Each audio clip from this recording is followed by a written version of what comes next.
The Talkin Wrasslin podcast, where potting is real.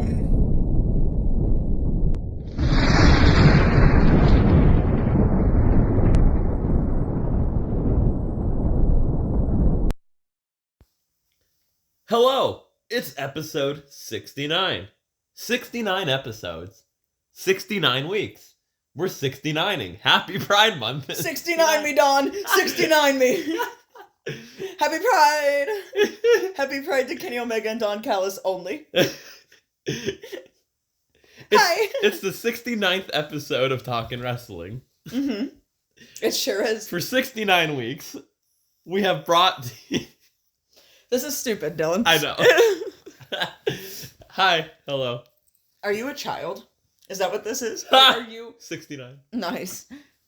Hi. Hello. I'm not even the host. I'm actually giving the intro. Welcome to Talkin Wrasslin, where we're going to talk wrestling. Yeah. I'm Dylan. And you're the host for the week. I am the host, and that's Lissy, the co-host. I'm Lissy, the co-host for the week. Sorry, Bree, that we didn't get you on here for episode 69. Sorry, Bryce, that you're not on here for episode 69. But you're here in our hearts, so leave a nice comment down in the comment section, both Bree and Bryce, or Bree, you can just text me. I don't know if you're signed in or not to YouTube. But like, leave us a nice little comment down there of what your thoughts are on 69 episodes of Talkin Wrasslin, and say your piece. Since you're not here with us physically, send it to us digitally. Say your piece right now in the comments as to what you would say if you were here with us. Because I feel like that's a good way of doing it. Yeah, sure. You know, you're a part of it. Anyway, this episode's gonna be fun because there isn't a lot of wrestling from like the past week. It's mostly there's a lot to talk about, but it's mostly like news related stuff. We are gonna take a trip down memory lane, backyard wrestling stuff.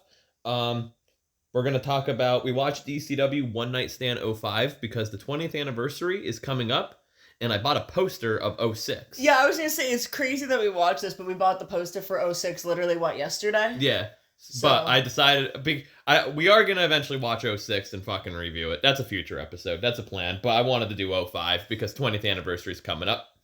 We're going to talk a little bit of Dynamite. We're going to preview WWE, TNA, AAA, NXT When Worlds Collide because that's happening this weekend along with Money in the Bank. So we're gonna talk about that as well.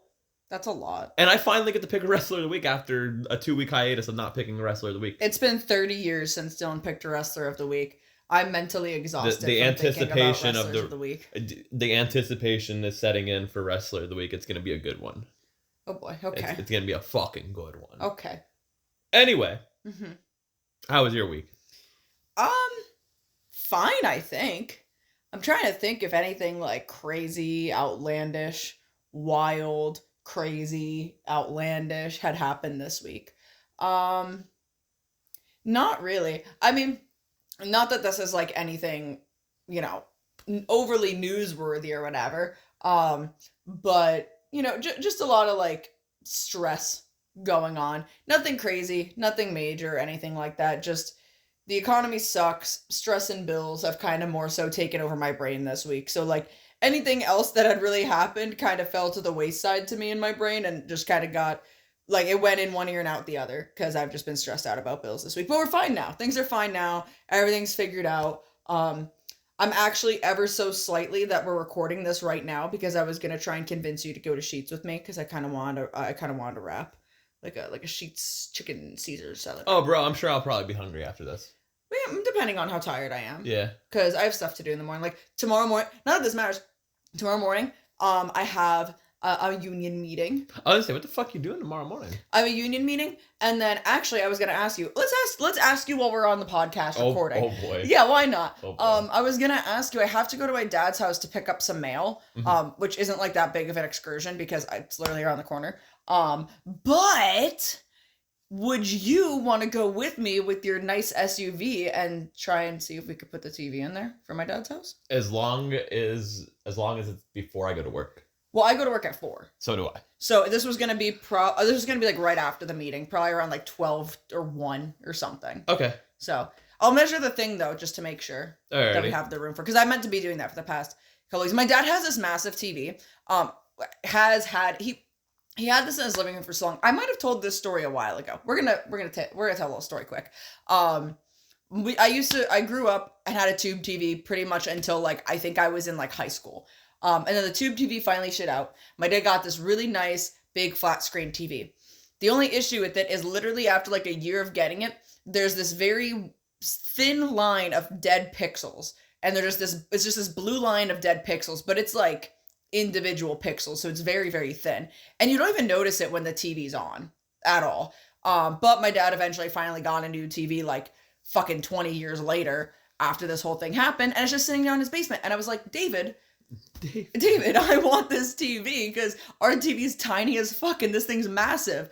So I just have to make sure that it fits on our TV stand. But he's like, if it fits on your TV stand and you don't care about the blue line of pixels, then you're good. I'm like, Dad, I don't even notice it when we're watching TV. And even if Dylan notices it for like the first day, he's gonna not notice it after a while. So hopefully it works because our TV is so fucking small. Like, it's not even corner to corner TV. It's just like there's a big gap. You're making us sound so like privileged or whatever. I know, right? Like every single time I just talk about anything, I'm just like, oh my gosh, like you're making us sound so fucking privileged. I know, but it's like we're getting a hand-me-down 55-inch flat screen TV or whatever. No, but you're like, the TV's too small. We need a bigger TV. The TV is too small. Like, well, yeah, but it hurts my eyes after a while. You know what I mean? Like, I'm getting old. You know, maybe I will need glasses at some point in my life. Probably. Welcome to the club. Oh, well. Welcome to the club. I've been doing it for 25 years. I always wanted glasses.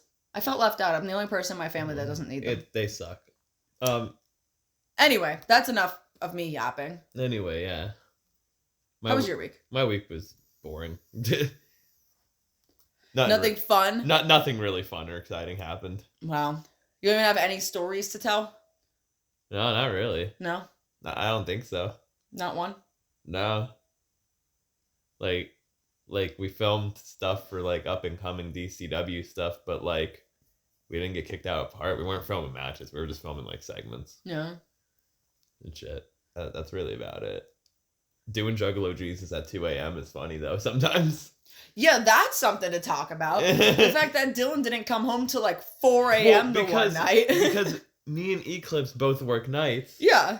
So it's just like, and we had to film stuff. So like, we just went over his house and we were just like, it's not like we were filming matches or anything and we were inside his house. Well, yeah, no, I was just like Juggalo Jesus needed to be there and doing Juggalo Jesus at fucking 2 a.m. is funny as shit. That was just crazy because I'm like laying there, like I'm expecting you to come home at like 1 or 2 in the morning. And I think like 1 or something hit. And I was like, I'm getting tired. I'm like, I might end up being asleep before he comes home. So I texted him and I was like, hey, I might fall asleep. Just be careful of Lita when you come home because she might try to charge to the door. And by the time I'm actually starting to fall asleep, she's sleeping in the room with me. So I just shut the door. And then next thing I know, like he's not home till like 4 a.m. And I'm like, well, Jesus Christ, good thing I locked the door or not lock the door, but close the door in on her. Cause like, I don't know, she might have tried to bolt. And then you would wake me up at 4 a.m. being like, let's see the cat got out. No, like I when I opened the door, I did the thing where like I open it really fast and run right in. Yeah. But yeah, anyway, speaking of DCW, we can segue right into this because this actually happened today and it's actually a big milestone and it sounds stupid, but like it's special to a lot of us. DCW Hell on Earth 2022 hit 1,000 views. Mm-hmm. Almost 3 years. It'll be 3 years in October since the event taken place. It's the only DCW Hell on Earth event. But yeah, it hit 1,000 views. Yeah. And it's in the DCW lore. We've talked about the show before, kinda. We've talked about matches on this show and everything. It's a special show. I'm not here right now to talk shit on the people that are pieces of shit that were there.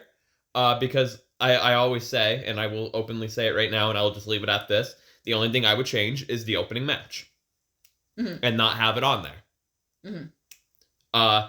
And there's other people that also wronged us that are on the show. but their matches deserve to be on there because they deserve to be part of this because it was something special. I'm just talking about the fucking opening match. But anyway, who's it's or what's it's. Even if you're not in our DCW circle now, we still appreciate and love that you were there for this special moment. And yeah, DCW is still kicking and going and doing its thing, and it's had its ups and downs, and I've had my ups and downs with DCW, but it's a strange relationship. But Hell on Earth is a special show to all of us for a lot of reasons. It's kind of like, you can look at it like it is an end of an era in DCW. We thought it was, for at least, because that was supposed to be my last show before I went to pro wrestling school. Jaeger was going to retire. Obviously, that didn't happen. There was stuff that happened after that. But from that DCW to what DCW was the next season was completely different. Mm-hmm. If you go back and watch the whole 2022 season, because we actually got through a whole fucking season. Crazy. Yeah, we got through a whole season. It's a special season. And it was actually in Cheeks' yard the whole fucking season. Yeah. It is a weird show to look back. Like there is a lot of good and a lot of bad. I wish there was other people there for this show. Mm-hmm. Like, me and Bryce weren't on the best of terms. I wish Bryce was there for this show. I wish we had Corey. Yeah. Like that. Funny enough, Damon and Steven were there. Yeah. They were backstage at the show because it was a big moment for me, and Zach Webb was winning the world title. Mm-hmm. So they wanted to see Zach Webb win the world title, but I got Damon and Steven were there to see it. Yeah, no, it's just a very, very fun show with a lot of like fond memories, I guess. And I'm happy that's the show that did it first, like hit 1,000 views. I know, again, it doesn't seem like a big fucking thing. Ooh, we hit 1,000 views. That's big for us. Well, yeah, I mean, imagine 1,000 people in a room telling you how much they liked the episode, or imagine 1,000 people. Yeah, there's like 20 fucking likes on this shit. Well, imagine 20, or imagine 1,000 people if they were there. You know what I mean? Yeah, that'd be crazy. And I mean, that's crazy for like a backyard wrestling thing, especially in this day and age. And like the card, like, yeah, you can look at the wrestling and you can pinpoint things and whatnot. You can probably pinpoint editing mistakes or whatever, and it's not the best perfect polished fucking show. It's not. Even my fucking match isn't the best fucking match. But it's, for us, it was a great fucking moment. You were there for that day. You were on camera. Mm-hmm. Share some fucking things. God, it's been 3 years. I spent $90 of duct tape for these shows. Oh my god, yeah. Because I wanted. I remember that. So it was Hell on Earth. It was a Halloween show. It was a Halloween vibe. The show was coming out on. We uploaded it on Halloween. We recorded it maybe a few days before Halloween, and I wanted fucking Halloween colored fucking some like ropes. And I bought $90 worth of fucking duct tape to duct tape these ropes, Bryce. Yeah. If you were ever wondering why your fucking ropes were orange and fucking purple for this show, it was $90 worth of duct tape. I honestly think that's one of like my favorite stories. And I think you sent me a voice message flipping shit about the price of duct tape. Because you were like, $90 fucking dollars on goddamn fucking duct tape? Like, Jesus fucking Christ. Because I think initially, I don't remember if this was before or after. I think it was before. We had the red ropes. And you got This was after the red ropes. Yeah, so this was after the red ropes. And you got that red tape from Ocean State Job Lot. Yeah. And you got like a 6-pack for like dirt cheap. Yeah. And you're like, oh wow, this is great. They didn't have orange or purple. And I think I was like, well, you're probably just going to have to use duct tape. Because like, what else are you going to do? And I didn't think duct tape was going to be that fucking expensive. But alas, it was. It was. It's not. It was really funny. It's not the first time I've spent a fucking pretty penny for DCW or even the business. I mean, I remember when we had to buy boards for the ring. Yeah. That was funny. Honestly, I'm trying to like it's tough for me to say because again, it was 3 years ago and my memory doesn't serve me well. Everyone was on their best behavior for this show. Everyone was on their best behavior. It was really just honestly like from what I remember, it was a pretty easy show. It was an easy show. Everyone was on their best behavior. Honestly. Oh, you know what I do remember from this? I think it was this show because the opening match was the first match it was an introduction to these people. It was right? asshole versus asshole. Yeah, but this was like the first time like we ever had these people around, right? Well, no, because they came a few days. They showed up at your work. Well, the one showed up at your work or whatever. Asked how DCW got brought up or whatever the fuck. He asked like how to reach out or whatever. Yes, there was the Facebook group. He fucking I saw the post. No, that's fine. What I'm saying is this is their first match. This was their first match, but they were there a couple days prior when we were the day before when we were setting up. We had them come down because we wanted to meet them before. Literally, that's all that I'm trying to get across because I remember at the end of the show, we were all sitting and hanging out and like talking and stuff.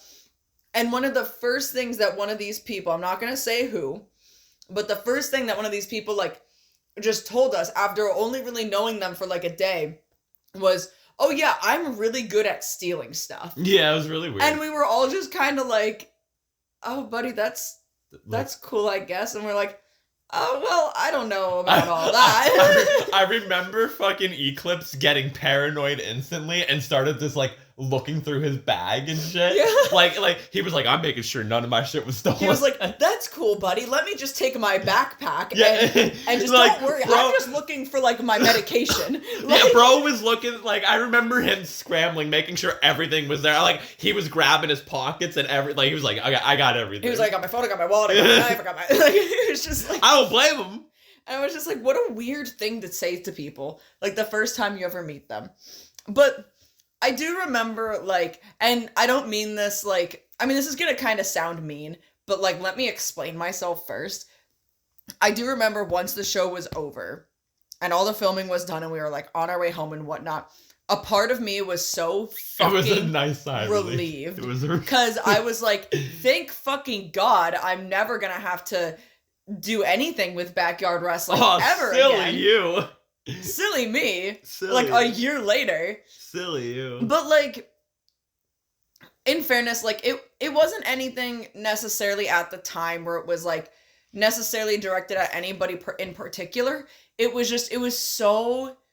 and I think anyone will agree with me on this. It was a lot. It was so stressful. People were at each other's throats much. So much. It's ridiculous. It got so petty. It's still like it. So quickly. And it was just one of those things where it was like, this is 3 years ago. I'm like, I'm 23 years old. I do not have the time or the energy to be dealing with this. Yeah. And at the ripe age of 26 years old, I will still say I do not have the time or energy to be dealing with this. Yeah. Like, not as bad as it used to be. If I was off on a day that Dylan was off and he was like, you want to come down and record some camera work for DCW, help us out? Yeah, sure, I'll do it. I'm not opposed to it or anything. But especially at the time, and I don't even want to say it was with the amount of people we had, it was with the character of the people that we had. It got very, very overwhelming, annoying, and headache-ridden so fucking quickly. To the point where it was just like, almost every day it was something. Even if we didn't have a show, like, we would have a group chat with everyone so we could just shoot the shit. It was turning into a job.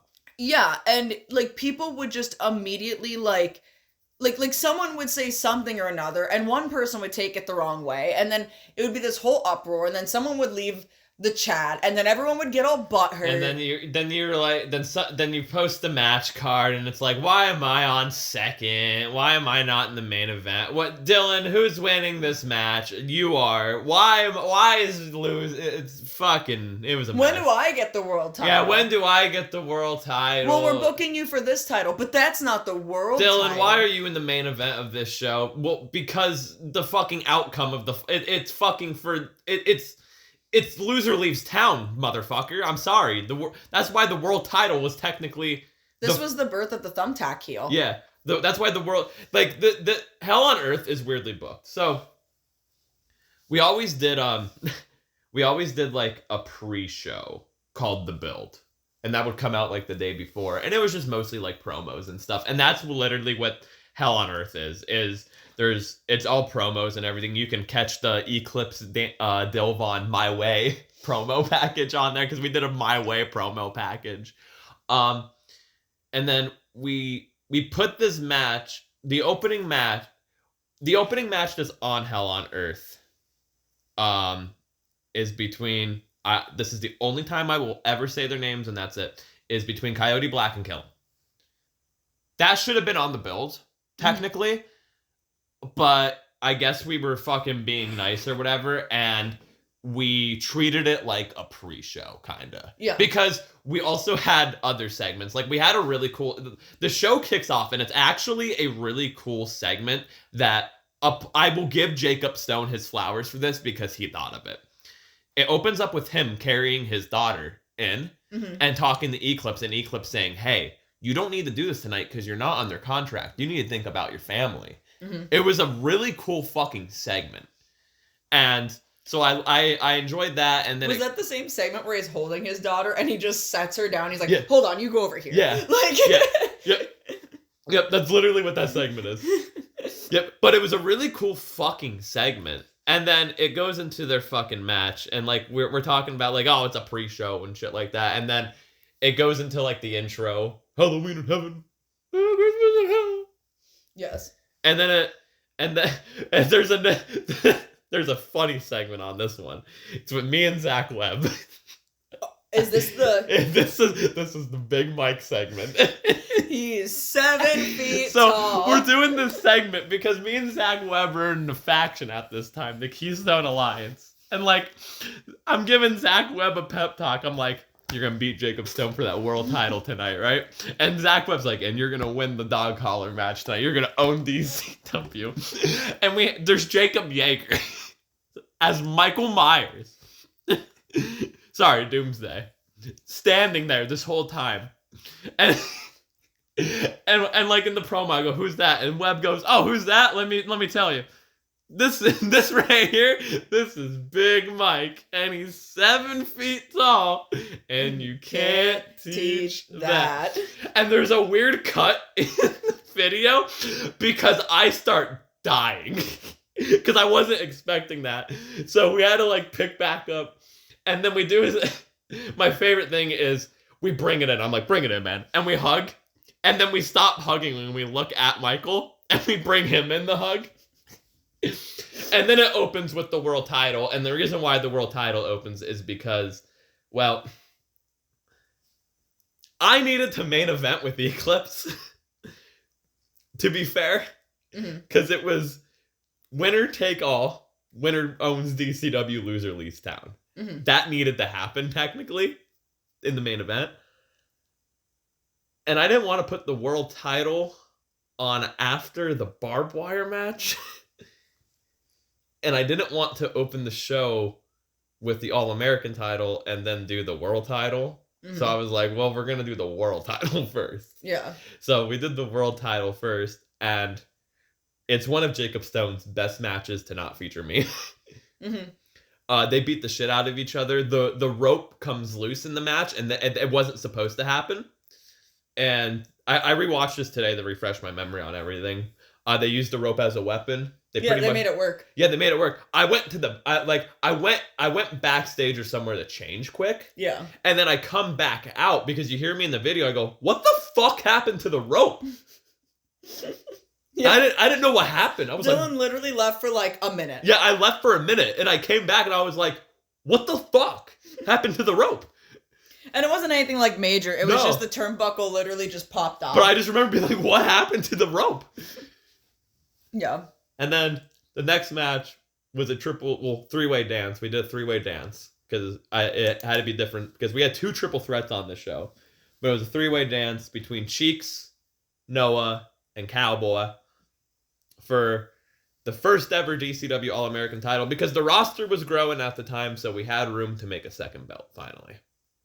And Jacob Yeager came up with the idea of, why not do the All-American title because it was a WBW thing, and I'm leaving, so here's the All-American title. Okay. I still have it, actually. Yeah, I still have it. Okay. And then we used that, but then we got a new belt for it afterwards. But anyway, so I put all the mid-carders in the fucking match.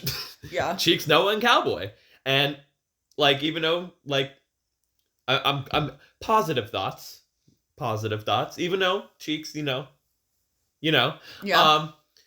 he deserved to win it. Because, at the time, yeah, because he was the rising star. Yeah. He was the rising star, and Noah and Cowboy were the newcomers. But it was a pretty decent three-way dance rewatching it. I mean, they definitely all gotten better. Maybe not Cowboy, but I don't know what he's up to. yeah, I don't me either. Noah's definitely gotten better. It's funny that Noah Maverick's the coolest one out of that. Yeah. How gaggle, yeah. That's not funny. That's actually pretty. I could have guessed that. Yeah. It's on point. He's the quietest motherfucker. If I looked at all three of them. Shout out to Noah.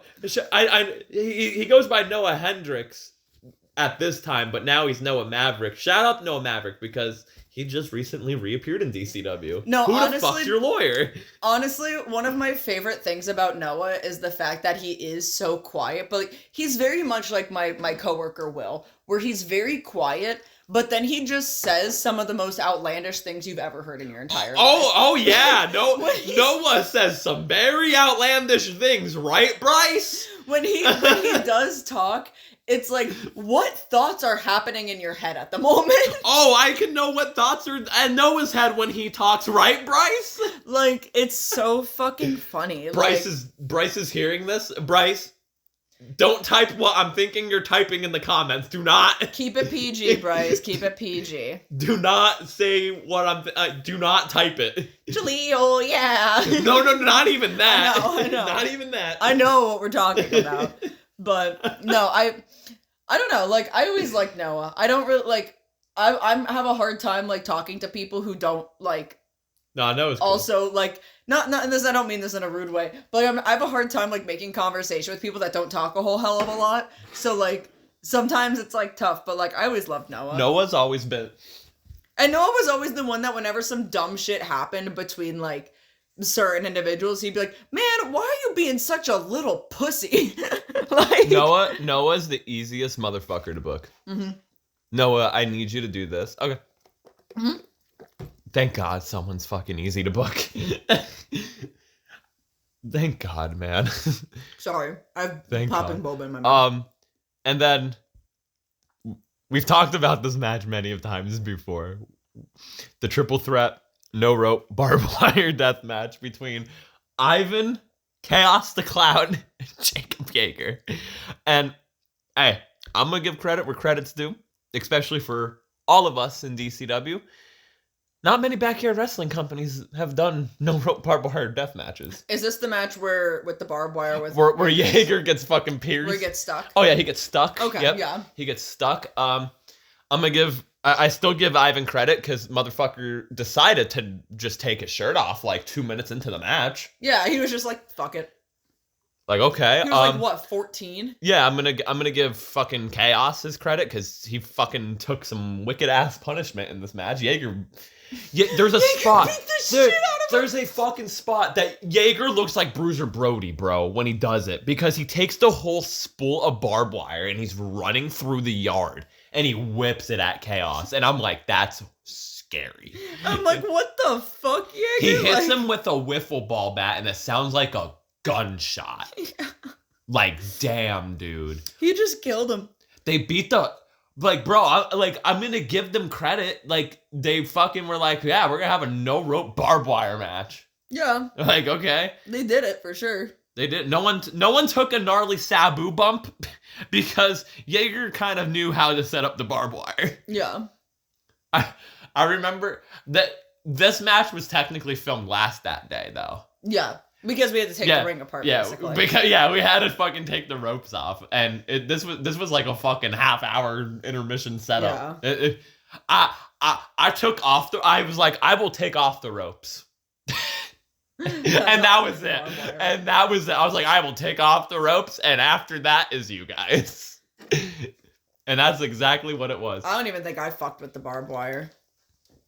The story going into this though was pretty much a whole season story of Jaeger was showing Ivan the reins. Ivan was Jaeger's protege. Mm-hmm. But Jaeger also decided to take Chaos under his wing. Mm-hmm. So it was kind of this weird fucked up out alliance that they all had. Yeah. That eventually imploded. And this was technically a passing of the torch moment from Jaeger to Ivan. Yeah. Because Jaeger, this was the right off the story of Jaeger defeated Ivan for the belt earlier in the year, and then Ivan gets his big win in a big death match against Jaeger. So with the Jaeger bomb. Yeah, I would say recount my memory here, because again, my memory doesn't serve me well. Did Ivan know he was winning this match? Yes. Okay. Yes. Because was there a match where he didn't know he was winning? Was that the clusterfuck? No, you're thinking of Noah.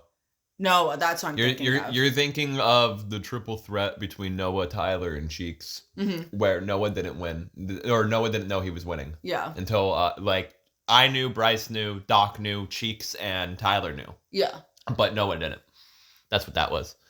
No, Ivan always knew the outcomes of his matches. Yeah. Okay. I wasn't sure if there was one where it was like you guys surprised him. There was never any surprise things like that in DCW. Yeah. If I recall. There's been some surprise finishes where I booked it and I was like, this is supposed to happen, and that didn't happen, but yeah. But it was never like don't tell this person that they're winning. We never did that. Yeah. But yeah, Ivan knew that he was winning because Jaeger literally a day that I don't want to give away too much. I don't want to steal their thunder or anything, but a day before they walked through the match and everything, and Jaeger fucking called that whole thing. Well, yeah. Yeah, I mean, Jaeger's kind of more so. Yeah. No offense, Chris, but Jaeger's kind of more so the veteran when it comes to Chris, this type of stuff. Chris was letting him do it. Yeah. And like I said, I'm gonna say it right now. I was gonna say it later, but give Chris his flowers. Yeah. Throughout this whole event. One, there wouldn't be a DCW without him. That's the most important thing. Well, yeah. Two, after the good, bad, and ugly, he's still here. Yeah. And three, it's out in the open technically, so I could say it. Chris played a very important role in this show. Yes. He had two big fucking things to do in this show. Mm-hmm. He had to wrestle in Jaeger's quote unquote retirement match, and he had to wrestle in mine quote unquote retirement match. Yeah. He was stressed. Man was pressed. But he tells me to this day he was more stressed about our match, my match with him, than the Jaeger match because, and he'll say this because he was more so the third wheel in that match. Yeah. He was in that match because the story that was being told. The Eclipse match was more important to him that day. Crazy enough because you know how important Chaos is to him. Yeah. But the Eclipse match was more important to him that day because there was a lot on the line. Yeah. There was a lot. But me and Jaeger both knew that he was stressed out, and it's Chris. No offense, Chris. Love you. You're a crackhead at times. I love you. So that's why Jaeger took the reins, obviously, of calling the match, but I also called my match. Well, yeah. Too. Just to take a little bit of ease off of him. And also running the show, but... Well, yeah. That was kind of... I remember Chris, the day when we got there, Chris literally gave everyone a pep talk saying, don't piss anyone off today. Let's have a good show. It is Dylan and Tyler's last fucking show. You're yelling. So please, for the love of God, let's have a good show. I just remember him being like, let's do this. But then we have the main event. Yeah, I was trying to figure out. Then we have the main event, dog collar match, me and Eclipse. It's been talked through many of times. It's up there for me, one of my favorite matches because of the story being told, and it's a different match. It's a dog collar match, and not a lot of people have done a dog collar match in backyard wrestling. So yeah, we did a dog collar match, and it was fun. Stop burping. Sorry, it was fun, and I'll be the one. I don't care about killing it. Sorry, Chris. We also had to walk through this match the day before because I never had a dog collar match, and neither did Eclipse. So we didn't know how it was gonna work, but we made it work. You could tell like in the match where it's like, oh, you gotta fucking grab the chain and walk and shit. I watched a lot of dog collar matches going into this match. I think my favorite spot from this match is I stole it from Roddy Piper versus Greg the Hammer Valentine, where I take him, I have him in the corner, and I throw the fucking chain over him, and it's wrapped around the post, and I pull. And it like chokes him and pulls him. Such a cool spot. Yeah, it was a fun show. And I'm glad it's the show. Hey, I'll get her. I'm glad that is the DCW show. There's other DCW shows that I would have been totally okay with if it was to hit 1,000 views first, but I'm happy that it's Hell on Earth that hit 1,000 views first, because that show is very special in my eyes and in my heart, and it might mean something to other people. I don't know. It's just very special to me. I think it's one of the best DCW shows that we've done, and I think it's actually like a damn near perfect DCW show, because there's been times where a DCW show isn't perfect. I'd put up there with Downfall. Downfall is another one. Yes, Yeah. Downfall is another one. Downfall is iconic. Downfall is very iconic. Very iconic. We could talk about Downfall another time, but yeah, we've been talking about this for a long time, and we still have a lot to go on. But go check it out. DCW Extreme on YouTube. Hell on Earth. If you haven't seen it, or go relive it, go shit on it. That's for you, Bryce. It's one of the longest DCW shows too, almost 2 hours long. Yeah. But it doesn't feel like it, in my opinion. I rewatched it today, and yeah, I was watching it and was like, man, fuck this, fuck that. But at the same time, was like, yeah, fun times. Sure, you skipped that first match. I actually didn't, because I'm on commentary the whole show with Luscious Lou. So I just wanted to hear what I was saying. But it's not even in that match. It's in the fucking All-American title triple threat match where I say shit. I was shitting on Cowboy since day one, pretty much, bro. Yeah. Always. I was shitting on him the whole match, because that was the year where he won only one match. And he lost like 10 matches or whatever. Yeah. And he loses. He gets pinned in the match. And I go, and if I'm looking, I was doing a southern accent. This disguised my voice. So I was like, and if I'm looking at the record books, right, that brings Eric Massacre's record for the 2022 season to 1-11. Because he would get so mad. He would get so. And there was a reason why I fucking did that, you motherfucker. If you're somehow listening to this, you piece of shit. Sorry. Don't you dare give. You be out there giving Cowboys bad names. We got Hangman Adam Page on our screen. And you're over here stealing his gimmick. Anyway. Give me a break. Anyway. Cowboy Bob Orton, give me a break. Anyway. I'm gonna fucking... We were gonna talk about the good and bad of both companies on this show. But like I said last week, we were going to talk about it this week. I'm going to move that to next week. Yeah, because you yapped for a very long time. I did. I wasn't expecting it to fucking... So I'm going to put a star next to this so I remember. But we are going to talk about the good and bad in both companies. Maybe fucking more fucking news will come out about one of the fucking companies in the next fucking week. Anyway, I got Uncle Dave's star ratings for Double or Nothing. Okay.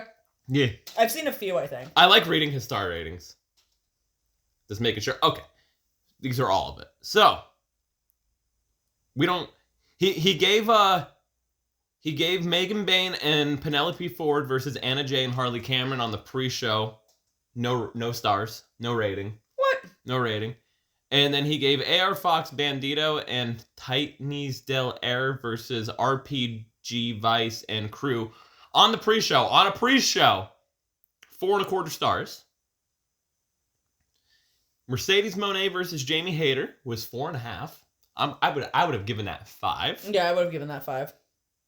FTR versus Daniel Garcia and Nigel McGuinness, 4.5. I would have given it 4.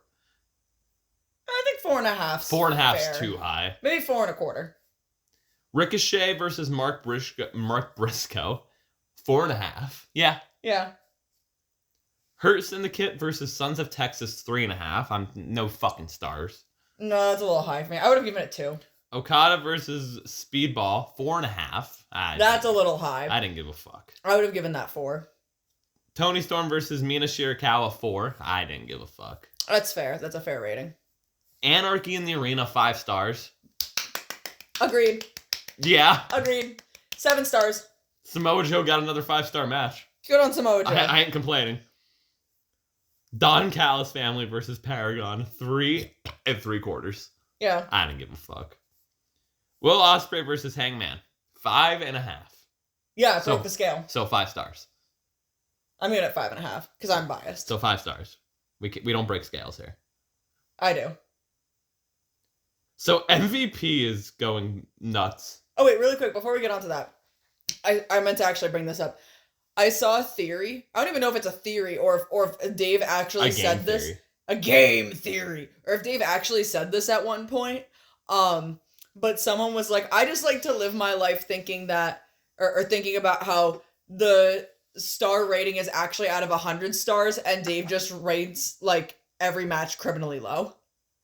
I don't know if, like, he ever said that in real life as a joke, be like, oh yeah, it's actually out of 100 stars or whatever, or if someone, like, was like, yeah, this is a theory. I'm not even fucking getting into what Dave said about the fucking stars. You can look that up on your own time and fucking get frustrated like I fucking would, because it's fucking stupid. But it's so funny. I'm like, actually, he never breaks the scale because he just rates everything criminally low. Like, all wrestling sucks. I just don't. And I love that theory. Fucking Dave. So that means that, like, all those negative star matches really fucking suck. I mean, if it's out of 100. Yeah. Bro, fuck the star ratings. Anyway, moving on. MVP is on some bullshit. And I'm going to disagree with you on this because I saw you talking about this on Twitter, and I so heavily disagree with you on this standpoint. Because MVP... We're going to get into this in a second. Can I read what he said? Yes. And then we'll get into this? Yes. Okay. Because I'll say what I said. Yeah. So MVP says that he has zero respect for Paul Triple H. I fucking love that. That's what it's Triple H. Goddammit. When asked about how Triple H views talent of color, let's just say this: Bobby Lashley was a 2-time WWE champion, and after he took over, Bobby Lashley was reduced to a mid-card. Bobby Lashley is bankable, marketable guy. And 2-time WWE champion just got reduced to mid-card whatever. What I said specifically in response to the person on my Instagram page, I don't know what he's talking about there, was that you see it. It's my opinion on how he chooses to book certain talents. Some people say all the time that, oh, MVP just griping, MVP just crying. I mean, kinda. Okay, well, just watch the program. Who were the people in the top spots under his leadership? Who were given the opportunities? And I'm not talking about NXT. I'm talking about the main show. Okay, I lost where I was at for a second. I have my opinions based on my personal experiences. And at some point on my podcast, I didn't even know he had a podcast. And my YouTube show, didn't even know he had a YouTube show. I'll talk about it and I'll go in depth about what my issues are with that man. I'm here for a shoot interview, I'm not going to lie. I'm really excited for what and I'll be honest with you. My issues with him have nothing to do with race. My issues have to do with him as a person and our personal interactions and things that he said and did that cause me to have zero respect for him. But I'll get into that on my show, Marking Out with MVP and Dwayne Swayze. Anyway. What a fun name of a show, Marking Out. Anyway. This is where I disagree with him on shit. Because what is Bobby Lashley doing now in AEW? He's in a mid-card act in a dead tag division. And he's the tag team champion. Yeah. he was being booked better in WWE. He wasn't doing anything in WWE. That's the thing. He was a former WWE champion. Yes, but he wasn't doing anything out, and that's the point in which he's trying to After make. he lost the WWE title, yeah. Yeah, when Triple H took over is his point. So, and the thing is, like, I saw you post about something along the lines on Twitter about, like, what's up with everybody when they go to AEW to just start complaining about stuff. They do, though! No. Ricochet?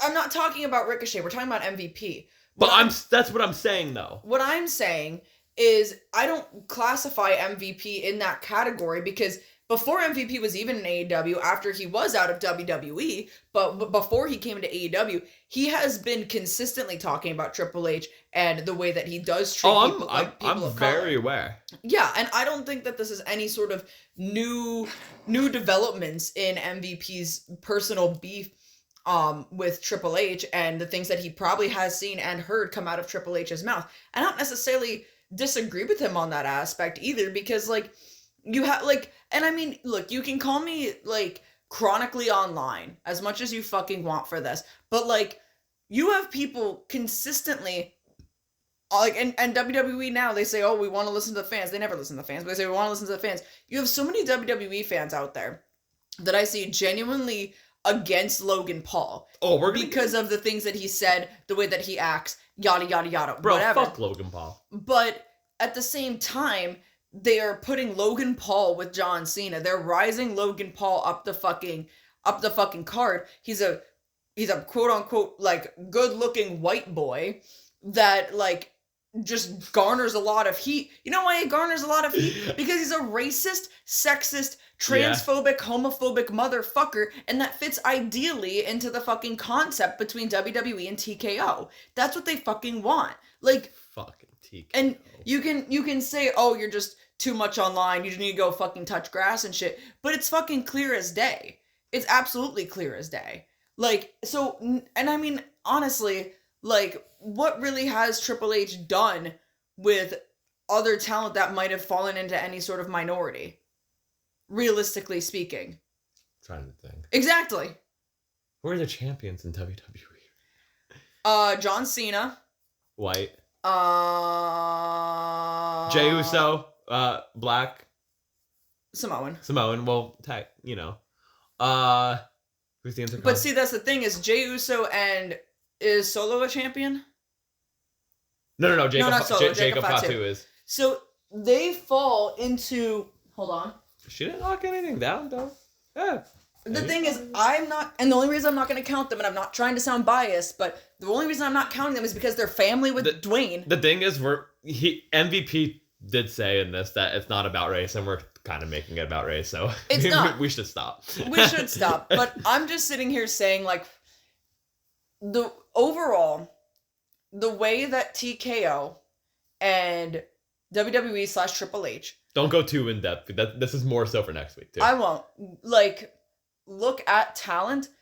You don't need a lot of brain cells to figure it out. Well, is all I'm saying. No. And I don't think MVP necessarily has an incorrect point because, yeah, when Triple H took over, Bobby Lashley wasn't doing fucking anything. What was the last thing he did? It was in the Andre the Giant Battle Royal and he won that, but I don't even think he was supposed to be in that. Why is MVP having a problem all of a sudden how Bobby Lashley was booked in WWE, but look how he's being booked in AEW. He has not been in one main event in AEW. And here's the thing we're all at least kind of like, and let me finish this because I know you're going to try and cut me off and say exactly what I'm going to say, but so Bobby Lashley and Shelton Benjamin, which by the way, I think more so the pinpoint on this should be looking at Shelton Benjamin and not Bobby Lashley. Thank you. What the fuck was Shelton Benjamin doing in WWE? Thank you. Nothing. But that's besides the point. Thank you. But Shelton Benjamin and Bobby Lashley are tag champions. And so A, they have a belt. And B, while I agree the tag division is nowhere near as good as it was, one of the big things in AEW, at least at its inception, was to make tag team wrestling a main event match, to make tag team wrestling important. And that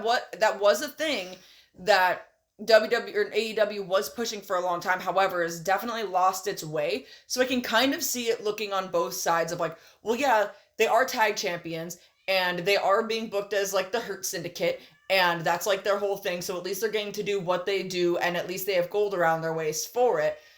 But on the same token, the tag division isn't what the tag division used to be. And I don't know if they're thinking maybe they can help rise that up, and maybe we'll see as the story goes on. Maybe they will, especially, which we'll get into later, like I'm sure, especially with MJF being in the Hurt Syndicate now and MJF being such a big main event name. No, because that's just leading to a fucking singles match between Bobby Lashley and MJF. That's going to do nothing for the tag division. It's not going to do anything. That's going to do something for Bobby Lashley, yeah, but it's not going to be a fucking main event on a pay-per-view because guess what? It's not going to be for the AEW World title. Yeah, and that's where I was getting at, where, like, that's more so, like, unless we get a tag match from MJF and some other fuck. Adam Cole. Yeah, I wish. But, like, that's the thing is, like, yeah, it's not as good, but it's kind of better because at least if we're looking from when Triple H took over, yeah, Bobby's on TV every single week and he's a champion. That's already better than what he was doing. And that's way fucking better for Shelton Benjamin, who literally did nothing. You know what's sad, though? Bobby Lashley was booked best in Impact. Yeah, that's true. He won all the belts. Mm-hmm. They did the Kurt Angle thing with him. Mm-hmm. He won all the belts. Oh, you didn't say it, though. I forgot Bobby Lashley sound like that. And you know what? That's another thing I'm going to bring up. And I'm sorry. Bobby can't cut a promo. He can't. He can't cut a promo. He can't cut a promo. With MVP as his mouthpiece, great. Well, yeah, incredible. That's why he's there. But, like, the thing is, Bobby has the look, and he does have the talent, but he cannot cut a fucking promo. I don't want to get too much into this, because this is more, again, for problem with both companies next week and all that. But I just wanted to say this really quick. Yeah, the Hurt Syndicate, or the Kings of the Tag Division, feuding with the Sons of Texas, who are a Ring of Honor tag team. And the two tag teams that fucking, are supposed to be the fucking two top tag teams in AEW. Yeah, you got both of them as heels. They're both heel tag teams. You got one tag team fucking in their melodrama stuff that they always do. And then you got the other tag team feuding with an announcer. I don't know what to fucking tell you. I don't know what to fucking tell you. I'm not shitting on it. I both enjoyed the melodrama and the announcer feud, but you catch where I'm coming from? We can only run the Bucks and FTR so many times, Dylan. Look, I don't want to fucking see it again, but I'm just saying. I want to see them tag up and tag team. No, again. I'm just saying, can we get the Hurt Syndicate versus FTR, or the Hurt Syndicate versus the Young Bucks? Well, the Hurt Syndicate's also heels. I can see the Bucks, and so the way that the Bucks are as heels and the way the Hurt Syndicate are as heels, I can see them running it, but I don't think I could see FTR and the Hurt Syndicate running it right now. I don't fucking know. Because I can see the Bucks trying to be like, hey, we're businessmen too. We're the founding fathers, EVPs of this damn thing, and we really appreciate what you're doing. And then they say something that, like, pisses Bobby Lashley off, and then he just murders Nick Jackson on live TV. That's what I want to see. You're not going to tell people about, like, you had the insight? No, I'm not. I'm not because I treasure my personal conversations with Nick Jackson by myself. So I'm not going to inform anybody of any information that Nick Jackson has told me. Except Dave Meltzer. I'm not talking to Dave Meltzer. I don't want to fucking talk to Meltzer. You kidding me? He's got those big ears. He'd be here too much. Andrew Jackass. Andrew Jackass, bro. But yeah, no. Anyway, moving on to who? Man, should I just rip the Band-Aid right off? Man, this is gonna suck saying this. R-Truth and Carlito's contracts will not be renewed by WWE. They're both gone. And yeah, watching Raw tonight, yeah, they moved on fast from Carlito already. I'm not surprised. He's no longer there in Judgment Day. I saw somebody on Twitter, I didn't watch Raw tonight. Did he actually pick up the PS5 and leave? Oh, I wasn't really paying attention. Literally, the only thing I paid attention to on Raw was Punk, Styles, and El Grande Americano. Because, like, someone, and I don't know if this was just a joke or what, or, like, if someone was just joking around about it because they always had 2K in the background. I don't think he was on there. Because someone's, like, just tweeted out, wow, Carlito really picked up his PS5 and left. So like I'm wondering if maybe the 2K wasn't on or it's something. just not there or whatever. Is I'm like, what happened? I wasn't really paying attention. I don't pay attention during the Judgment Day segments, bro. But yeah, R-Truth and Carlito both gone. The big ones, R-Truth, and man, tonight on Raw, we want Truth chants. Mm-hmm. Punk made a joke after Raw. He was like, "How dare you chant someone's name that isn't here?" But yeah, people were chanting, "We want Truth" and shit. But yeah, like, no, it's just really crazy that R-Truth just wrestled against John Cena, and like, he's gone. Mm-hmm. He's gonna get a Legends contract, but like, I really want to see R-Truth on the independent circuit, or just show up in AEW, and he needs to run a skit where he just thinks he's in another promotion the whole time. Like, if he shows up in AEW and goes, "Wow, it's really good to be here in Ring of Honor," or like the next week, "Wow, it's really good to be here in New Japan Pro Wrestling," like, or someone was even saying if he were to show up in AEW, he just goes and find all the old WWE people and calls them by like their old names or whatever. Like, "Man, it's been so long since I've seen you, Edge," or like whatever. Like, I don't know. Like, or just imagine him running into Taz. Because why not? Like, I want him and Dan Townsend to have a fucking interaction. Yeah, can we get Hookhausen back? And then he shows up with Dan Townsend and he goes, "What's up, little Taz?" Bro, I'm just shocked, but I mean, he's 53 years old and stuff. But he's gonna get that Legends deal and stuff. But like, it's just crazy. Yeah, it's just crazy. Everyone's pissed. No one's safe.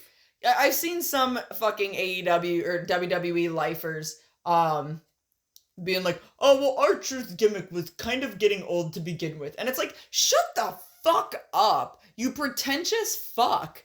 Like, yeah. Just tell me you hate fun. Just tell me you like being miserable your entire life. Just tell me your wife left you and took the fucking kids and you find no joy in your life anymore, you piece of fucking shit. Like, get over yourself. "Oh, it's too cliche and it's just too gimmicky for my liking." Shut up. Learn to laugh. Enjoy life while you have it, because you're not going to have it for very long.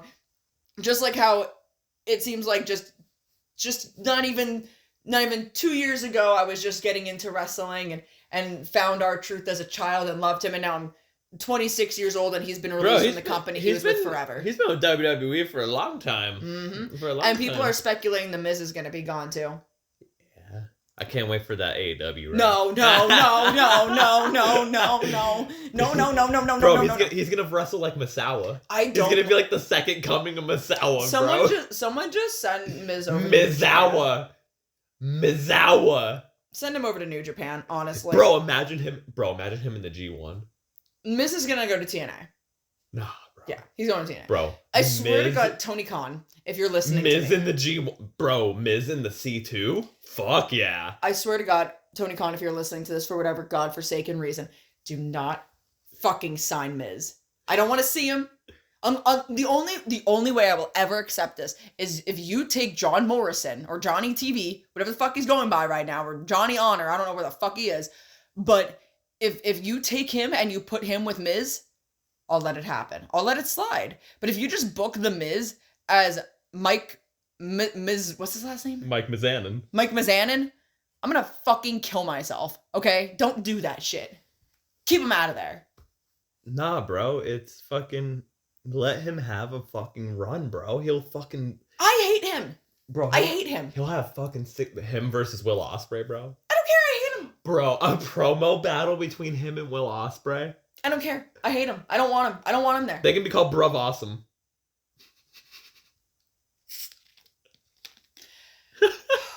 Put him in GCW.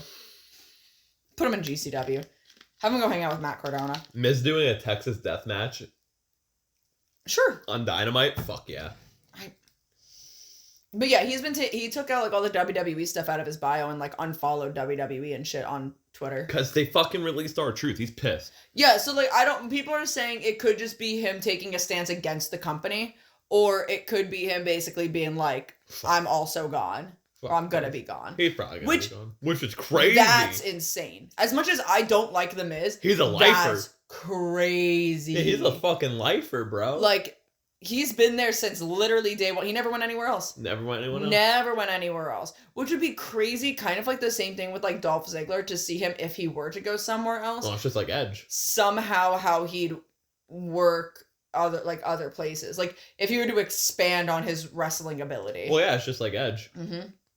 That's literally what it is. I still think my favorite thing that Edge does is he just pulls out one random move he's never done before in a match. Well, yeah, that's cool as fuck. I told you that he does that on purpose. Yeah, and that's cool. Yeah, I like that he makes that a point to just do like a different move he's never done every match. That's really cool. Anyway, the season finale of Dark Side of the Ring happened. Which took us a pain in the ass to find this. Yeah, we had to watch it on Vice. So we watched it on Vice, which, by the way, I didn't know this, so for anyone out there who might not know this, you can get a free pass from Vice. I don't know if it's a daily thing or like a once in your entire lifetime thing. But I found the episode obviously on Vice's website, and it was locked because you need to like hook up a provider for it. But it had this option of use a free pass. I was like, what's that? So I clicked it, and it let me watch the video, and it says you have like 3 free passes, and you can use them for like the next 30 minutes. You can use a free pass for the next 30 minutes to watch whatever you want. It didn't like time out on us, which I thought it was going to. It let us watch the whole 44 minutes of the episode, which is great because there's no commercials.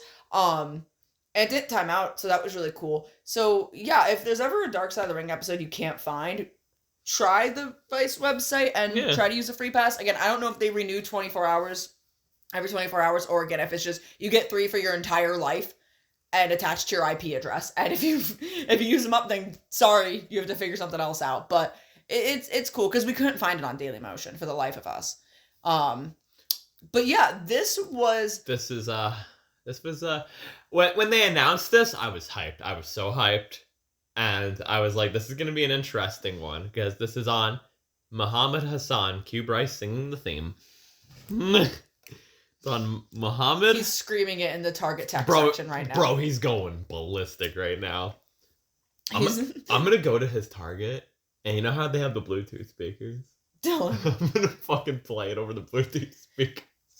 We're gonna just take like a 2-hour drive for a practical joke. Bro, I'm gonna do the fucking like the TikTok meme where people scream in the store. I'm gonna do that in his store. But anyway, this was a very interesting episode to say the least. I don't mean that in like a rude sense. I at the end of the day, what's his name? Mike. I'm happy that Mike ended up living a life that he is flourishing in and that he's happy with and everything. But learning who Mike was throughout this episode and the type of person he is, oh my God, I feel so bad for him. This is a really good episode of the person that you see on screen is not the actual person all the time. Nothing like it, to be exact. Exactly. This guy was playing a... I'm sorry, I thought this wasn't... I'm sorry if I, say this improper or anything, but he was playing a Muslim, Arab, American Arabian, but that was Muhammad Hassan. Mike... some Italian from New Jersey. Italian. But you know what the thing that, ticks me off the most about this is, and obviously it's fucking WWE. Well, Vince McMahon's running this goddamn shit. This is, quote-unquote, a Vince McMahon idea. This is ruthless aggression. You know that this... 05. Yeah, you know that this wasn't gonna be, what it really fucking should have been. Because I very, very vaguely remember Muhammad Hassan. He's a flash in the pan. Yeah. It's literally a flash in the pan. But, the initial start of this character was an Arab man who was born in America, not born post 9/11, but living post 9/11. Post 9/11. And because it is post 9/11. The rampant racism towards him, his family, and his people that's developing in America because of the 9/11 attacks. He was a heel that was justified in what he was saying. Yeah, and everything he was saying was very true.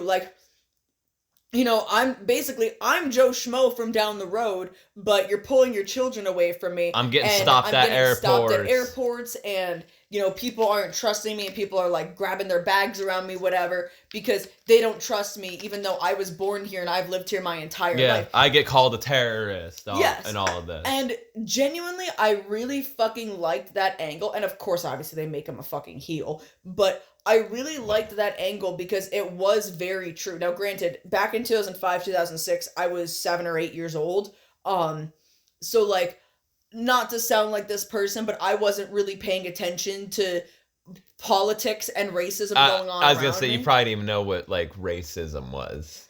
No, I mean, no, granted, I grew up in and the crazy thing, too, is Mike was talking about this. I grew up in a household which, knowing how my life has developed later on in life is just kind of crazy to me. But, like, my dad always taught me, like, you don't judge people based on color of their skin. You don't judge people based on who they love, this, that, or the other thing. Like, people that respect you, you respect those people, and you don't judge a person based off of anything aside from their character. When you're, like, 7 and 8, you don't know that your friend that you play with at school that is a person of color, you don't know that, like, their mom or dad or even them are dealing with racism. Like, you don't you don't know that unless you have grown up in a racist terrible family that, like, you've literally been grown up on hate. You don't really know about these things. Like, you don't as an 8-year-old, you don't know the definition of the word racism. No, not really. Maybe learn something somewhere in school. Yeah, that's kind of that you don't really understand the intricacies of it and things that happen day to day, and especially post 9/11. Again, I don't remember much of it because I was too busy playing on my Game Boy. But, like, at the same point, like, you see it nowadays, and it's just and not to get too political, it's something that's always a consistent different target, a consistent different enemy, quote unquote. That's being pinpointed at, that you should fear this person, you should hate this person, and then 20 years later, your kids grow up and they're just like, why did you hate these people? Like, this makes no sense because it's stupid. And I understand why, and any attack on any country that you live in is gonna be terrifying. So I understand why American people were scared and why they were nervous going into war and everything like that. But at the same token, you know what I mean? Joe Schmo down the street might not do anything to you, probably isn't gonna fucking do anything to you, and you probably shouldn't be worried about them. You know what I mean? And it was basically starting off as a character embodying that, of just like, I've been neighbors with you for 30 years and you never questioned it, but now you're questioning it. And I loved that. I absolutely loved that because it was real, it was authentic, and it was a side of the coin that ignorant Americans didn't want to fucking look at. And it's kind of like a slap in the face to them, and I love that. But because this is fucking Vince McMahon, we can't have nice things. It went too far. It went south so fucking fast. They were like, okay, this guy's whole character is saying he's not a terrorist, and he's sick of people treating him like a terrorist. Let's make him a terrorist. Let's make him a terrorist. And that's literally exactly what they fucking did. And, well, it was also just very bad timing. Because, they fucking have the segment where they have pretty much a terrorist group come out and choke out The Undertaker with piano wire. And the same day that episode of SmackDown aired was the same day of the London bombing. It was the day after. The day after, It was the day after. And SmackDown was pre-taped, and instead of just removing the segment altogether, which would have been the smart fucking thing to do, because this is pre-taped, you could have went in. They just kept it in and just added a warning. Yeah, they were just like, this was filmed before the London bombing, so viewer discretion is advised, or blah, blah, blah, blah, blah. And then they were just like, yeah, we'll keep the terrorist attack. And then you fucking dumb And then fuck. the network was like, get him off TV. Yeah. And then they just killed him.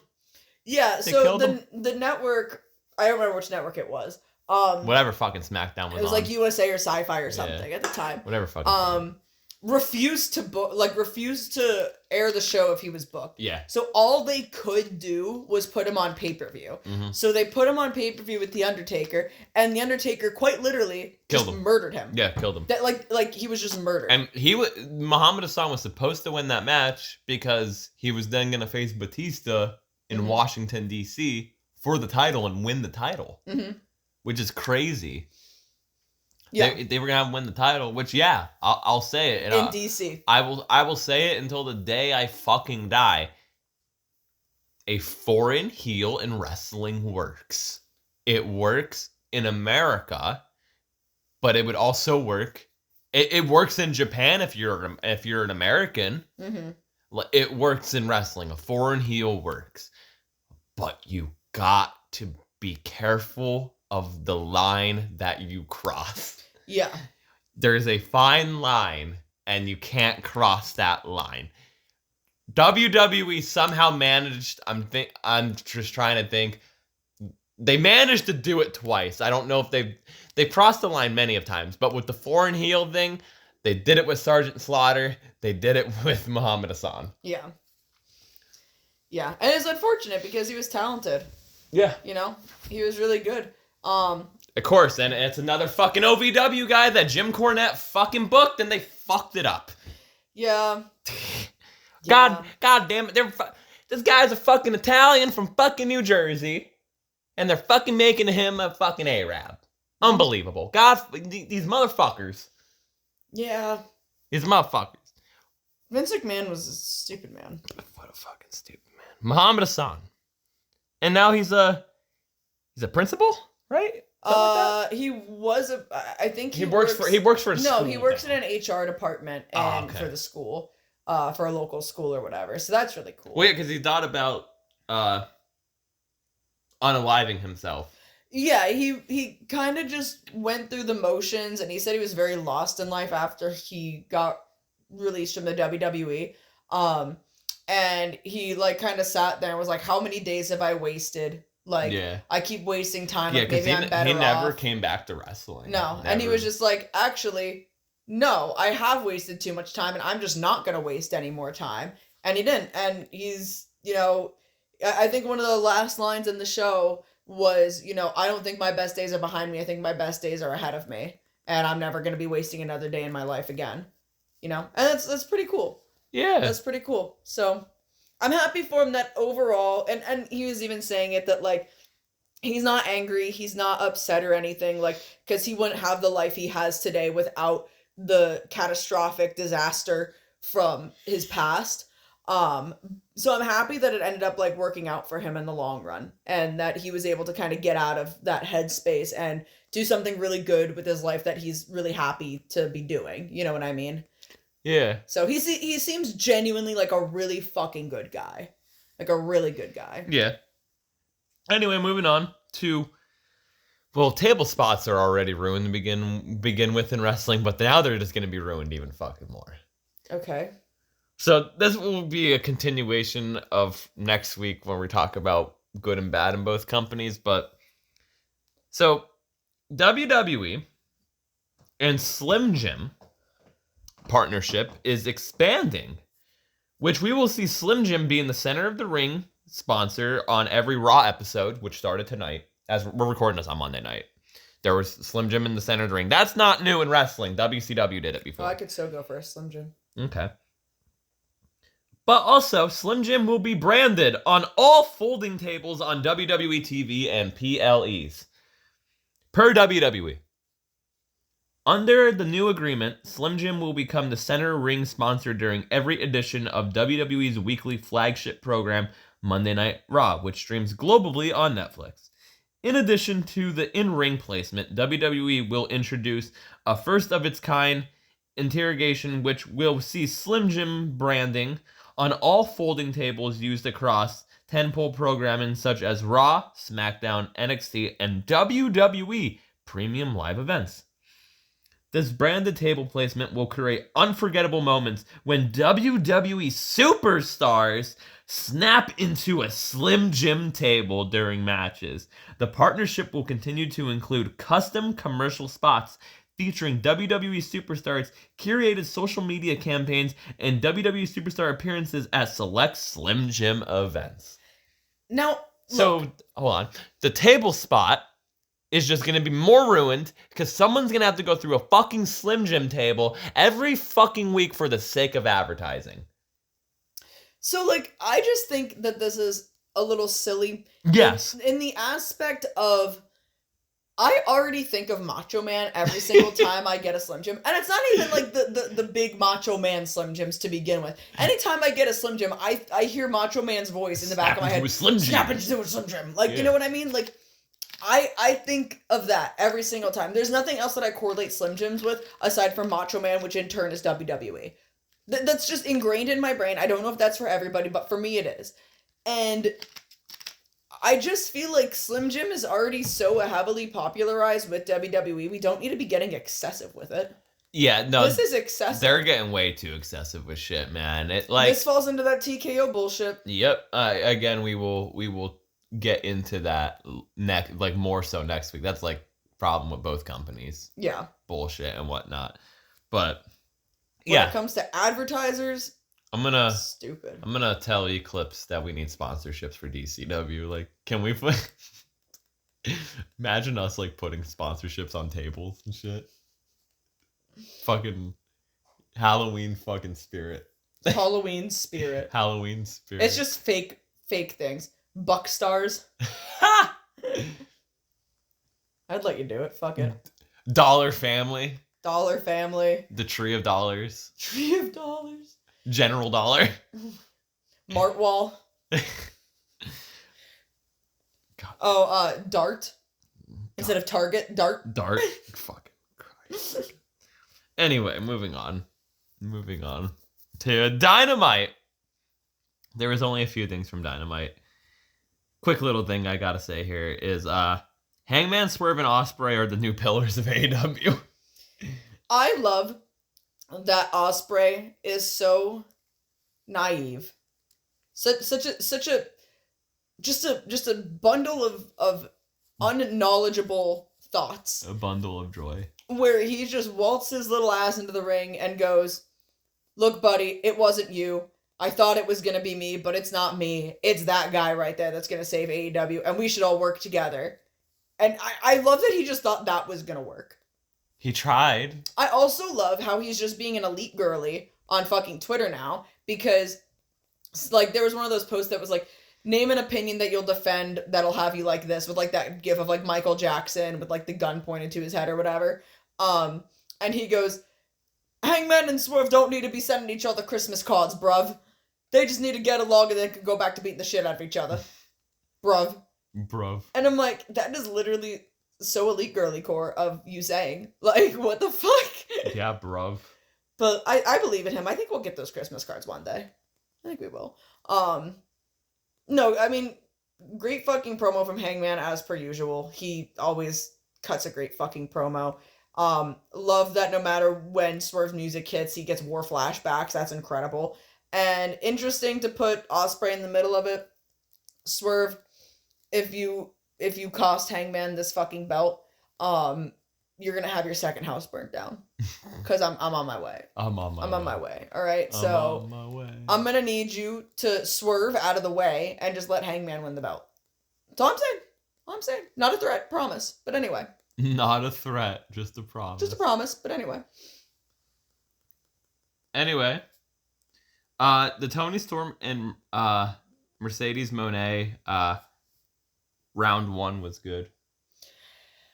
I was a little indifferent to it, actually. Were you? I liked it. I enjoyed it. Mercedes still can't cut a promo, but like... I think that's where it was, where it, for me, it wasn't bad by any means. It was her best one. Yeah, it definitely wasn't bad by any means, but it just felt a little clunky, or like some things weren't like aligned. Like, it didn't feel as smooth as I thought it was going to between them. Maybe Mercedes' part was like, and no offense, but maybe Mercedes' part was a little bit more rehearsed.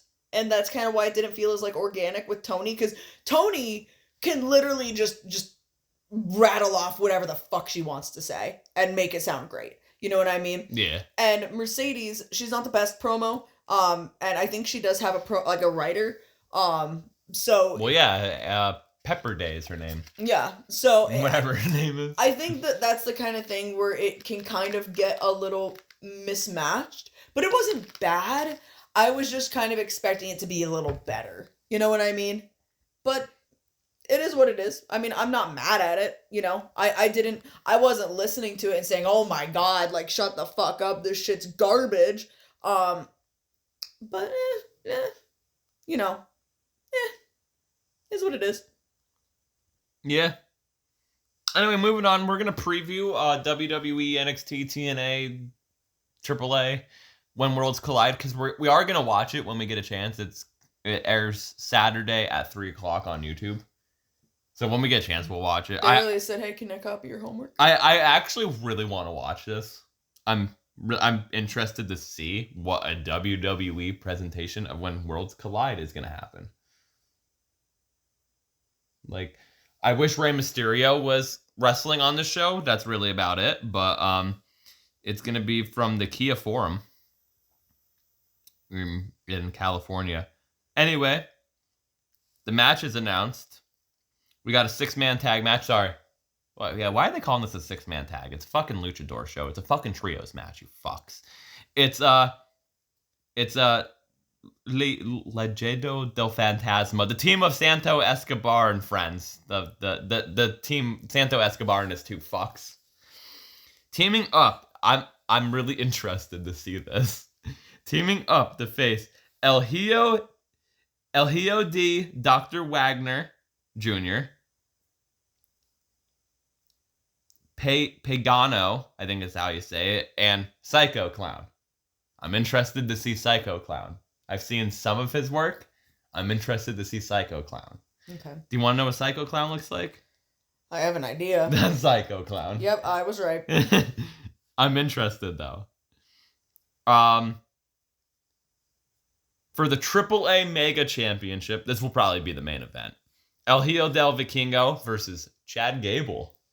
I want to say Vikingo so goddamn bad is going to win this because he just won this belt. Probably, yeah. But I don't put it past Imagine Chad WWE being like, well, we're WWE, brother. Well, yeah, because fun fact, Chad Gable's pulling double duty this day. He's wrestling as Chad Gable, and then later on, literally 4 hours later, he's wrestling as El Grande Americano in the Money in the Bank ladder match. Because, yes, he won. El Grande Americano beat AJ Styles. And Punk? And Punk. Well, to be fair, Seth Rollins and everyone got involved. Who did he pin? He pinned AJ Styles. Oh, AJ Styles, come to AEW, please. Please, I believe that you could be that guy from Japan. My favorite thing, because we're not going to talk about that match. That was the only good thing that happened on Raw. And that's going to save us time next week, not talking about Raw. But my favorite thing about that triple threat match that just happened like an hour ago, it's a triple threat match, no disqualifications. And Punk goes to the referee and goes, hey, check his mask for the fucking steel plate. It was funny. It was cool seeing AJ Styles and Punk tied up. Yeah. Yeah.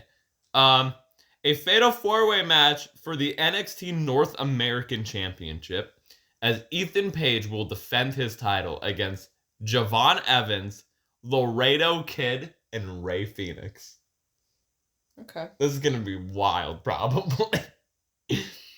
A tag team match, Stephanie Vacure and Lola Vice versus Cheek, Tormenta, and Dallas. Okay. And a trios match, the LWO, Dragon Lee, Cruz del Toro, and Jacqueline Wild versus Octagon Jr., Aerostar, and Mr. Iguana. That's me. Just so you know.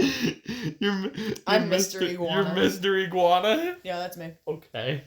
I'm in this match. Okay. Just so you know. Anyway. Moving on to WWE Money in the Bank predictions. Also, I just want to say really quick. Have you seen any WWE fans look at this match, like these cards, and just go, who? Yeah, I've seen a lot. Fucking idiots, man. I've seen a lot. I mean, granted, I'm gonna be real. I don't know a majority of these people. I only know some. I'm not familiar, and I'll admit that I'm not familiar with it. However, I'm more these fucking idiots being like, "Oh, I'm so happy for all these bank," and they're like, "Oh, who are these people?" I'm excited to see this. I love lucha libre wrestling, so I can't wait for WWE to shit all over it. Anyway, moving on to Money in the Bank. We have a last chance match for the WWE Women's Intercontinental Championship. If Becky Lynch loses, she can no longer challenge for the for the title as long as the Bird Lady is the champion. If the Bird Lady loses, she'll be forced to raise Becky Lynch's hands. So it's Lila Valkyria versus Becky Lynch for the title. Becky's probably winning it. Yeah, Becky's probably winning. The women's Money in the Bank ladder match. Alexa Bliss, Roxanne Perez, Rhea Ripley, Julia, Naomi, and Stephanie Vaquer. It's probably Rhea or Stephanie Vaquer. Mm-hmm. Sorry, Julia. You're gonna win the U.S. title, though. We got you. For the men's Money in the Bank ladder match, we got Solo Sikoa, LA Knight, Yeah. Penta, Seth Rollins, Andrade, and El Grande Americano. Well, I'd like to think that it's going to be Seth Rollins. It's probably going to be Seth Rollins. But I am not opposed to seeing... No, I am opposed to it, but I would not put it past them putting on El Grande. Just because why the fuck? Nah, the story would be Seth, though. Yeah. That would make the most sense. Sorry, Andrade, for I can see not getting booked well again. I can see El Grande Americano being unmasked in this match by Penta. Yeah. To be honest with you.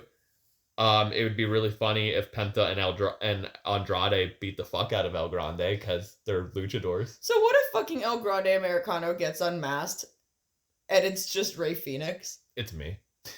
Like, it's somehow Rey Fenix, that's how we get into a feud with Penta and Rey, but that wouldn't make any fucking sense because Rey Fenix has so many more tattoos. Yeah. Like, they just don't acknowledge it at all. And then in the main event, probably the main event, tag team match. Cody Rhodes and Jey Uso versus John Cena and Logan Paul. This is going to be dog shit, and John Cena's probably winning. Yeah. Because, like, yeah, John Cena's probably going to pin Cody Rhodes. Because Cody can take the pin. Cody Rhodes. Cody Rhodes. Man, only 4 matches. That's pay-per-view is going to be dog shit. Yeah. God damn. All right, into the meat and potatoes, I guess. My God, we've been recording for like 10 hours. It's only been an hour and 20 minutes. We watched DCW One Night Stand 05. Mm-hmm. The first DCW reunion show from WWE. Because there was technically a reunion show before this, the day before, called Hardcore Homecoming. We'll talk about that another time. Anyway, the 20th anniversary is coming up on June 12th. That's why we decided to watch it. It's from the Hammerstein Ballroom. It is the superior ECW reunion show. Mm-hmm. Compared to 06 or Hardcore Homecoming, this is the best one. Because this still feels like ECW to a certain extent. Yeah. So yeah. Let's get into this. First off, let's talk about they pretty much kept the production of ECW. Oh, yeah. Here in the Hammerstein Ballroom. They're going to cut loose. They're going to have fun. And man, Go-Go just punched the chair. I'm watching Go-Go versus Robo Stoner, and Go-Go just fucking handed Robo Stoner the chair and just punched the chair. Yeah, Go-Go didn't give a fuck. I mean, I did that before to people, but like Go-Go like Big Show punched the chair, which is insane. Anyway, it kicked off. So like we watched the Peacock version. We should have just watched the DVD version because shit gets cut out and whatnot. But like they have like Joey Styles like fucking shoot promo that starts off the show and whatnot and shit. And then it kicks off with the first match, which is Lance Storm versus Lionheart Chris Jericho. The Thrill Seekers, bro. Remember when Jericho was good? Bro, this match was really fucking good. Mm-hmm. This is literally like Lance Storm's last match he's ever had. And Lance Storm wins. The Impact players reunite, technically, helping like Lance Storm win and whatnot. Yeah. It's just crazy to think that Chris Jericho was good at one point. Lionheart Chris Jericho, baby. Mm-hmm. My favorite version of Chris Jericho. That's another thing that I mentioned when watching it. One thing I really like about Chris Jericho is that he just randomly... Always reinvented himself. No, not reinvented him. Well, yes, but he would just randomly, like, go back to random gimmicks from his year. Like even in AEW, he'd Well, pull yeah, out Lionheart. He pulls out and- Lionheart. He pulls out the AAA one. all Yeah, that, like yeah. I like that he still just does that where he like constantly is back and forth between his gimmicks. Yeah. That's cool. You know what I mean? And like he was still doing it. Grant, he was Lionheart in ECW, so it makes sense to bring back to Lionheart Chris Jericho. But instead of Y2J, which he was doing at the time, but it's cool because he could have honestly just went out there as Y2J Jericho. You know, like probably anyone else really would have, maybe. Well, we're gonna get into that in a little bit with other people because there's other people. We'll get into that, but it's cool that Jericho was one that decided to do nostalgia. Yeah, we'll get into that because I would have done the same fucking thing. Moving on, we had a 3-way dance in an ECW tradition, and this is probably like the 69th 3-way dance these three fucks ever had. And that is Super Crazy, Tajiri, and Little Guido. We had Little Guido, then we had Lissy's guy, Tajiri, and then we had my guy, Super Crazy. fucking love Tajiri. This match is 6 minutes, 14 seconds long. And it is a fucking It's a banger. banger. Super Crazy fucking moonsaulting out of the fucking ding. You could put on balcony. any fucking Tajiri versus Super Crazy match for me, and I'm seated. Yeah. I'm fucking seated for it. I Yeah. fucking love these guys. They're gonna but have banger because they Tajiri get little. was my dude. They get Little Guido out of there first, but they have the full blooded Italians. And let's see, what do you think of the full blooded Italians? The FBI. You have Little Guido. You have Tony Mamaluke, Mm-hmm. right? You have Big Guido. You have Tracy Smothers, Mm-hmm. the GOAT Tracy Smothers. But then you also have JT Smith, Mm-hmm. who, well, You could be black and Italian. looking at everyone in the FBI is You not. could be. I'm not going that route. He's just a little bit different, Lissy. My question, right? I get it because of the mob movies. I get it. Okay, there's a stereotype. I get the stereotype. That's all what right? it is. I understand. But why the fuck we always doing Italians in wrestling? Because it's fun. Why the fuck? And it's always the mobster gimmicks. Why don't we got someone's nanny fucking making some goddamn pasta, and then she fucking takes the roller and just starts beating you with it. Why the fuck don't we got that? Bro, if you want your Noni to be a part of DCW, just let me know. My noni would kick ass. Bro, imagine, She would kick ass. Bro, imagine filming a Noni segment. All I'm saying. Oh shit, cooking with Noni? All I'm saying Oh shit. is like, we have fucking Mae Young in fucking wrestling for fucking ever, right? Why the fuck couldn't we just get some old ass fucking lady to start beating the piss out of people? I would have been here for that. I'm just saying. It would have been great. But we always have to go the fucking mob gimmick. Or like They're not that wasn't a mob. mobsters. That wasn't a mobster. No, They're but it's just- either the they're just- mob gimmick or very stereotypical Italians. And I just Yeah. Nothing about Tony Mamaluke is fucking stereotypical. What do you mean? Mamaluke fucking cheesesteaks? God damn. I want some motherfucker making pasta on my wrestling. That's all I'm saying. We had the pizza guy, but he turned Bro, out to be a fucking right wing. Tony Mamaluke's better name is Tony Marinara. I'm sorry. That's so stupid. No, it's fucking funny, bro. Tony Marinara is fucking funny. Anyway, Tracy Smothers is the go. I need to show you more Tracy Smothers matches. But yeah, this match is like probably second best match of the night. Mm-hmm. Fun fact, banger of a match, super crazy.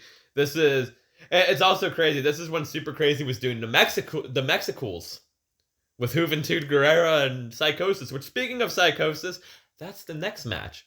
We relive it. We're going back to 1995. Lucha Libre. Rey Mysterio Jr.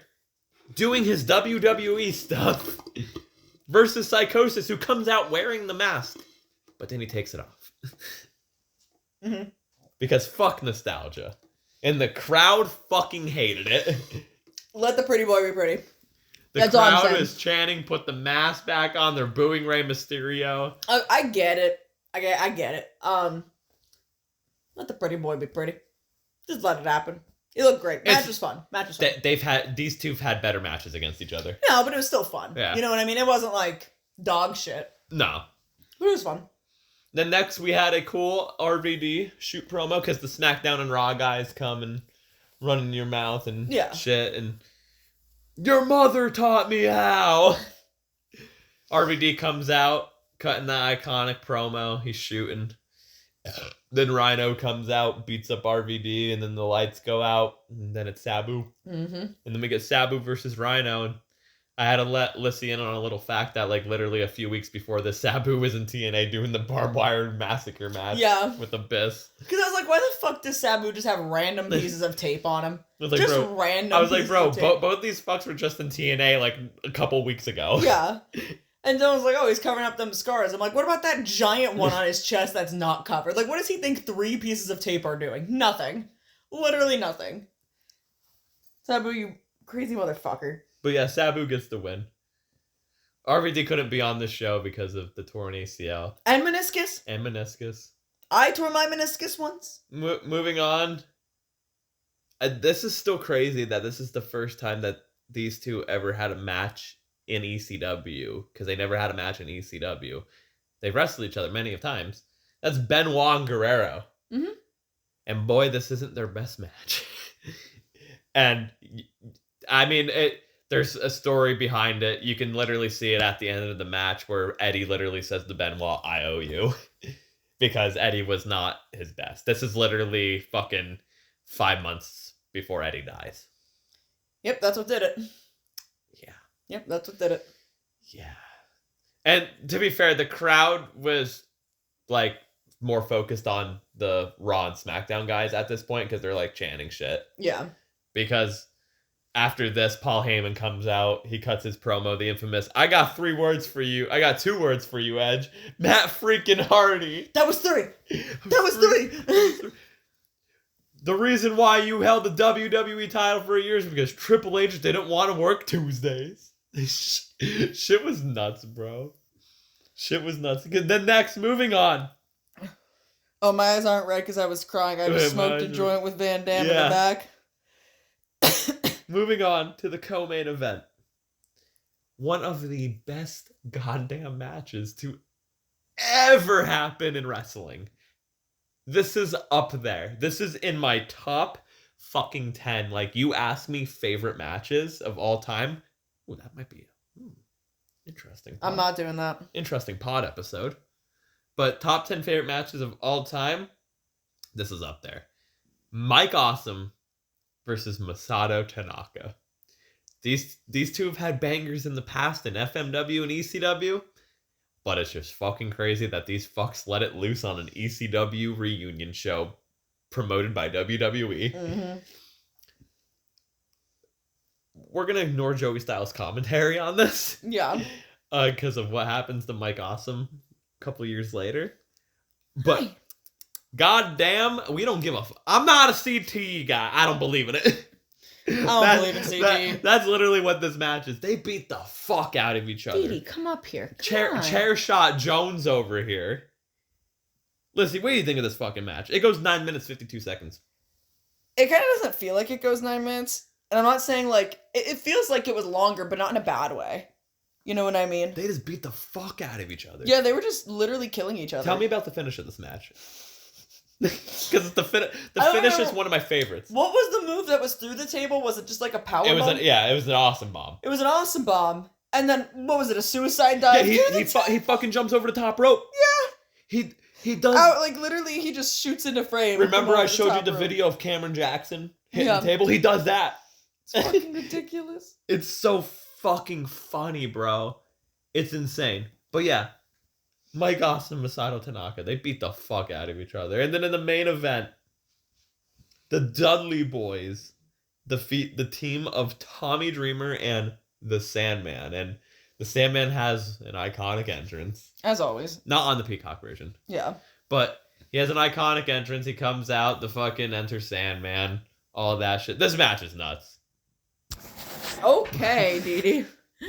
There's a favorite spot where they hit Devon's balls with the chair. Yeah. And Joey Styles goes, they just crushed the man's balls. I mean, what else do you say to that, really? How else do you put Tommy Dreamer through a flaming table. And then there's the fucking I did this before with Jaeger. He needs a beer. Someone get this man a beer. Dee. Stone Cold comes out, and then they have the big line brawl between ECW and WWE. And you didn't know this. I had to tell you about this. I was like, oh shit. I was like, look up Blue Meanie and JBL because there's live rounds being thrown. You know, I am mutuals with the Blue Meanie's wife on TikTok. Are you? Yeah. That's crazy. Yeah, she comments on my stuff sometimes. I comment on her stuff. She does a lot of juggling. Really cool. That's crazy. Really cool. Really nice lady. But what did you think of the line brawl? Because they just go fucking at it. And then it ends with Eric Bischoff getting his ass kicked. I do love watching Eric Bischoff get his ass kicked, honestly. I have such a love-hate relationship with Eric Bischoff, if I'm going to be so for real with you. Like, Eric Bischoff, I'm kind of like, you know, okay, Slay King, like, iconic, but then he talks. And I'm like, can you shut the fuck up? Was it you that you said that says something about his hair recently? Or yeah, that his silver hair looked like a wig. When he came back in WCW back in like 2000, and he had like the same haircut, but it was all like one shade of silver. It looked too cohesive to be natural. And bro, it looked like a wig. No, I'm thinking Ivan said it to me because we were watching a WCW video the one night when we were doing WCW stuff. But Ivan said it to me. He said Eric Bischoff's hair was either always black or gray. There was never an in between. Yeah, there was never an in between. I'm assuming if he's salt and peppered, it was when he was gone. Yeah. But like, I swear he just woke up one day and it was all cohesively silver. There was like, and it's just too perfectly silver. Didi, what are you doing? I don't know. It's weird to me. Like, it just doesn't look real. Doesn't look fucking real. It's wild. Like, I don't know if maybe it was going gray and he just said, fuck it, I'm dyeing the whole thing gray. I don't know. I don't know if we had that technology back in 2000. They just beat the fuck out of him. Yeah, and I love it. I just love when Eric Bischoff gets fucking beat to piss. I love that they never did a WCW reunion show. Why would you? Why would you? I would. Get Russo, Hogan, and Bischoff. Oh, wait, that's TNA. Yeah, there it is. There's a WCW reunion show. Yeah. Or whatever the fuck Bischoff and Hogan are doing now. But what are your thoughts on ECW One Night Stand 05?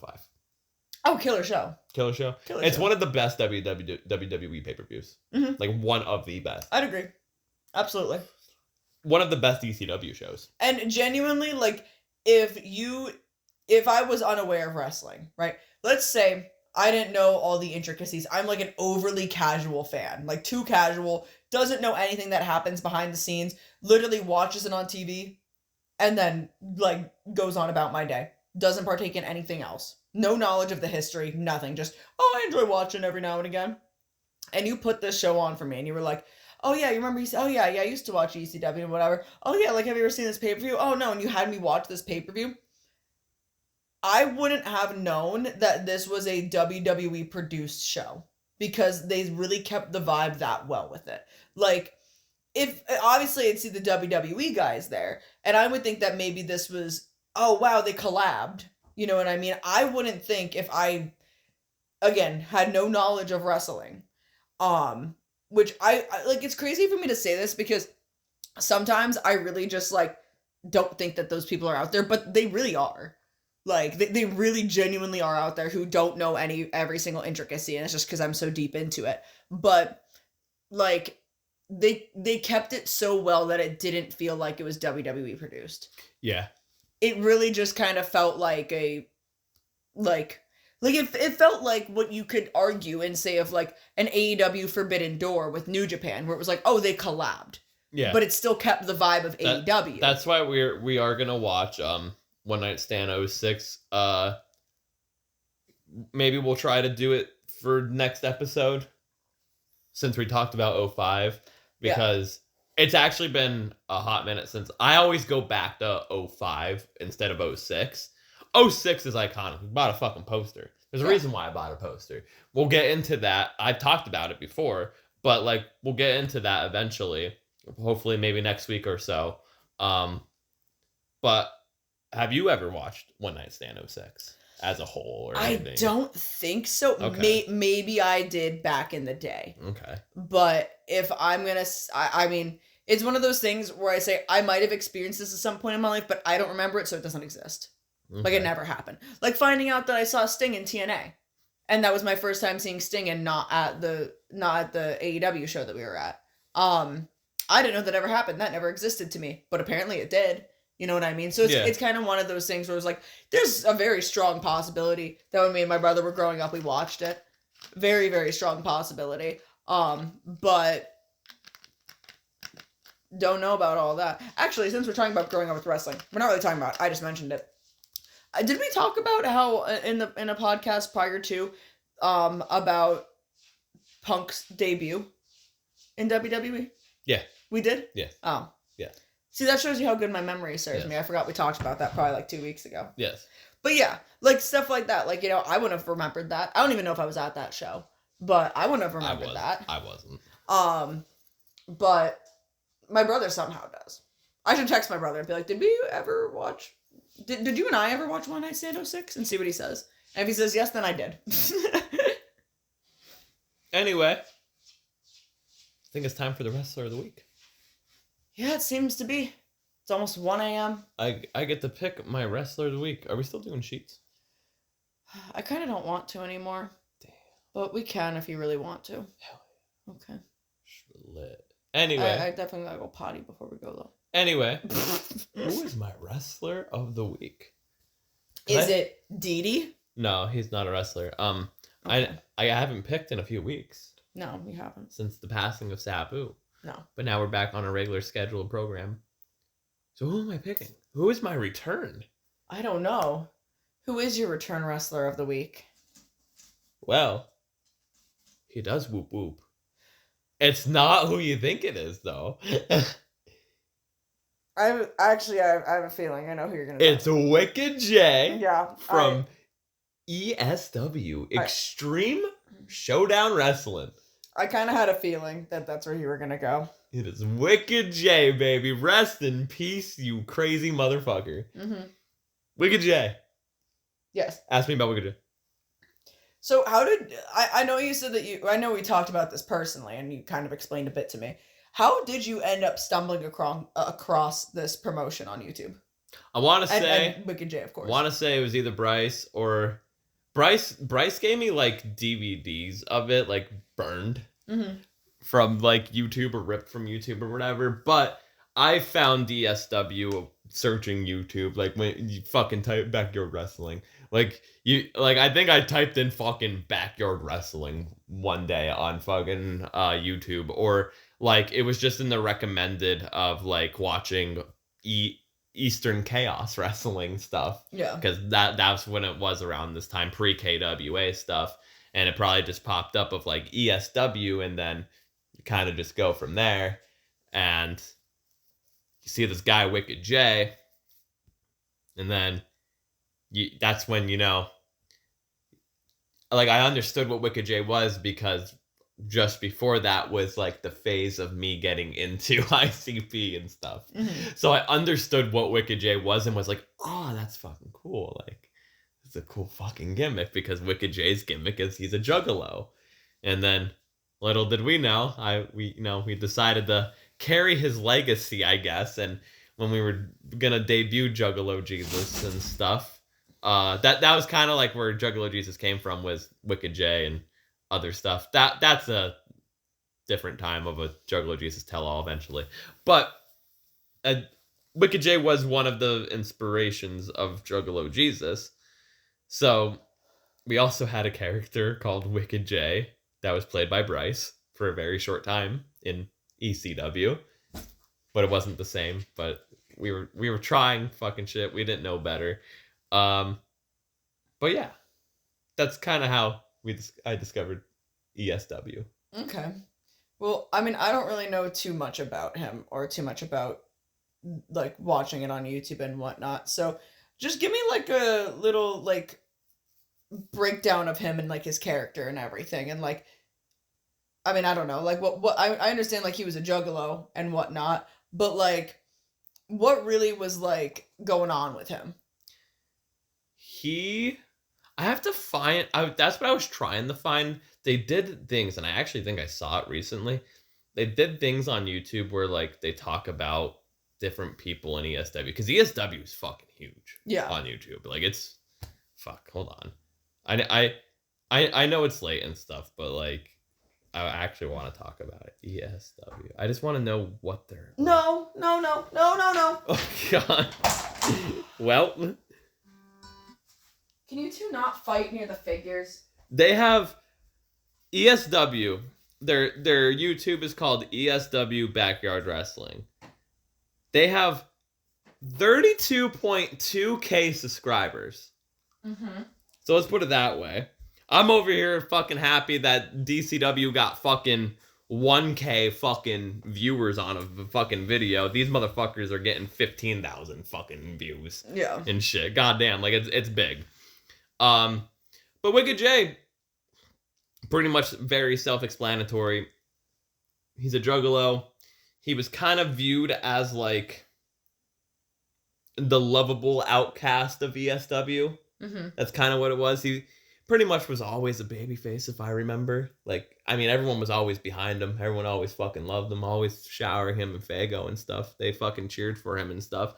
But I know he did have like a faction at a time, and that's what I wanted to find, like the video of it explaining it, because I'll have you watch it like eventually, because it kind of like explains stuff. I'm just seeing if it pops up anywhere. Oh, yeah. I found it. The story of ESW Chapter 5, The Wicked Clowns. And it's pretty much about, like, Wicked J and stuff. It's, like, a 10-minute, like, mini thing of, like, how he came to be and whatnot. But, yeah, he won. I remember, like, the moment that sticks out to me, is him winning the ESW title and getting showered in Fago. Because I always envisioned that for Juggalo Jesus too. For some fucking strange reason. But, yeah. This random fucking guy, I don't even know his fucking, like, legit name, to be honest with you. But this random fucking guy, well, kid, he's older than us. Just by a little bit. But, it was a big impact on my childhood, and I think he was 27. was he really? Fuck. Like, he was young. Yeah, because he was really young. He was a big impact on my childhood and like an influence, I guess, on a character of mine that I play. And he unfortunately passed a few years ago. Yeah. In a crazy freak accident. Mm-hmm.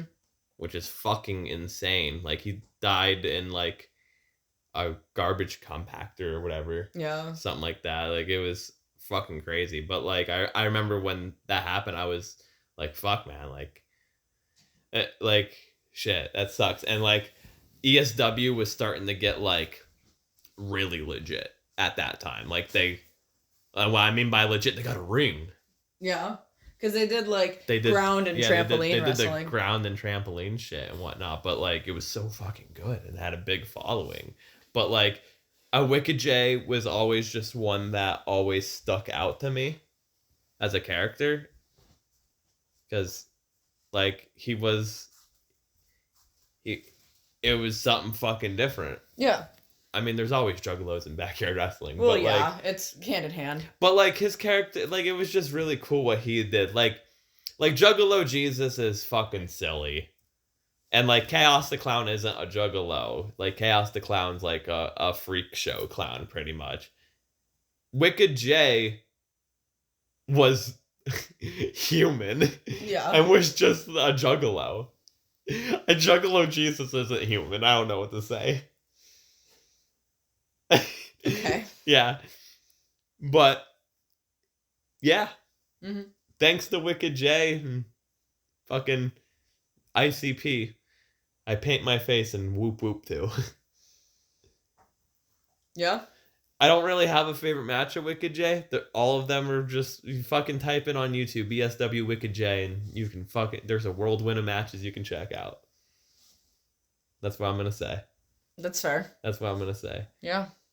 Bryce, leave your favorite Wicked J moment in the comments, for real. Like, for real, for real. I want to hear your favorite moment, because we've talked about Wicked J so many times. So I want to hear your favorite moment of Wicked J.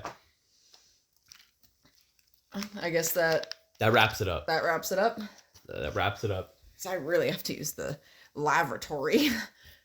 Yeah, you gotta go use the little boy's room. I gotta go use the little boy's room. That sounded wrong. My tummy's kind of hurting. I'm not gonna lie. It's your tummy. I downed so much coconut milk. I don't think I should have. But anyway, thank you guys so much for listening and watching. If you like this video, make sure to like, share, subscribe. Make sure to hit that notification bell so you don't miss an upload, because our schedule we try to keep to, but it's a little irregular sometimes, just like my bowels. If you want to follow us on Instagram, you can. At Talkin Wrasslin Pod, that is TALKIN_WRASSLIN_POD. Then that way, we post whenever the video is uploading, so you're aware when it's showing up. If you want to follow me on any of my socials, you can find me on Twitter and Instagram at the same handle, which is Lungtar, LUNG_TAR. You can find me on Blue Sky at Lungtar, LUNG_TAR. Almost forgot it there for a second. And TikTok at Lungbucks, LUNG__BUCKS. I'm uploading a little bit more now on TikTok than I have been in a bit. I kind of got a bit of motivation to do so. So, nothing major, just kind of little funny stuff, but is what it is. Dylan, where can people find you? You can find me on Twitter at Dillweaves, DYLWEAVES. No spaces needed at all. You can find me on Instagram at Dillweaves, DYL_line, WEAVES_line. And you can now also find Juggalo Jesus on Instagram if you fucking do show yourself. If you want to be on that fucking side of Instagram, at Juggalo_line, Jesus_line, whoop whoop. Juggalo is spelled JUGGALO because we got a raw deal. Sorry, I had to fucking say it. All right, thank you guys so much for listening and watching. Go give him some love. Whoop whoop. And we will see you in the next one. Goodbye.